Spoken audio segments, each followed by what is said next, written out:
Bonjour à toutes et à tous et bienvenue dans cette vidéo. Il y a un truc que j'adore, moi, dans la vie, c'est lire les vieilles revues qui permettent notamment en fait d'avoir la vie, le regard des gens sur leur époque. Et j'ai une deuxième passion, c'est évidemment la moto.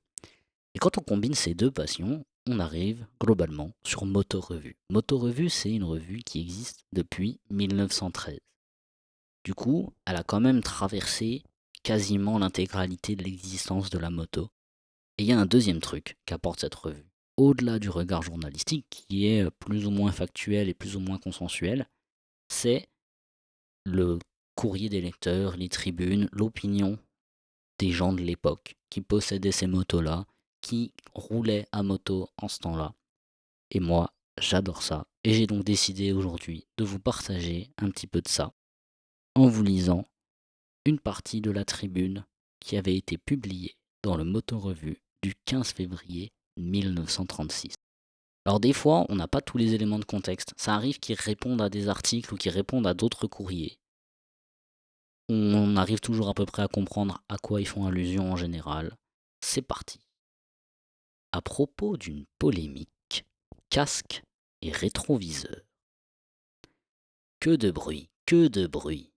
Pour deux choses qui ont pour fonction l'une d'être indispensable et l'autre d'être inutile et absurde.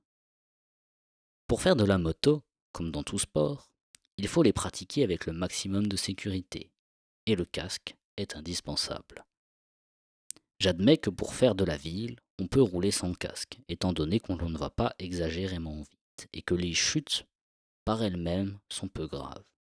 Mais sur la route, lorsque l'on voyage, et qu'on veut plus ou moins tenir une moyenne, le casque est indispensable. Si j'ai vu en course un coureur tomber sur la tête à 130 km/h, et s'il n'avait pas eu de casque, j'aurais perdu un de mes meilleurs camarades. Je dirais même que le casque est aussi indispensable aux motocyclistes que le parachute à l'aviateur, et que la ceinture de sauvetage aux naufragés. D'ailleurs, tout client qui achète sa première moto devrait aussi acheter un casque. C'est la meilleure assurance contre les accidents. Tout le monde doit avoir un casque. Pour le rétroviseur, cet accessoire inutile et disgracieux, c'est presque inutile d'en parler.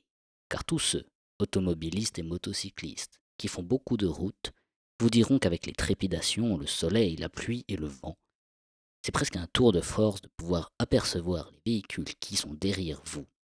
Et même si parfois vous les voyez, vous les croyez très loin, et en réalité, ils sont très près de vous. D'où il peut provoquer des accidents. Le rétroviseur est très peu silencieux, ne se fixe pas bien et dépare nos machines. Je ne connais rien de plus ignoble qu'une belle 500 cm3 super sport munie de cet appareil, qui décidément ne peut trouver sa place sur une moto moderne. Signé René Lasserre à Juan-les-Pins, ou Juan-les-Pins, je ne sais pas ce patelin comment ça se prononce. Un monsieur en tout cas qui déteste les rétroviseurs, ces appareils du diable bien sûr. L'argument de dire moi j'arrive pas à m'en servir donc c'est forcément pas bien, un peu de mauvaise foi. Ce monsieur a une opinion un peu particulière sur les rétroviseurs. J'espère que ça vous a plu, j'espère que ça vous aura tenu compagnie pendant votre dure session de vaisselle. Allez, à plus. Salut mon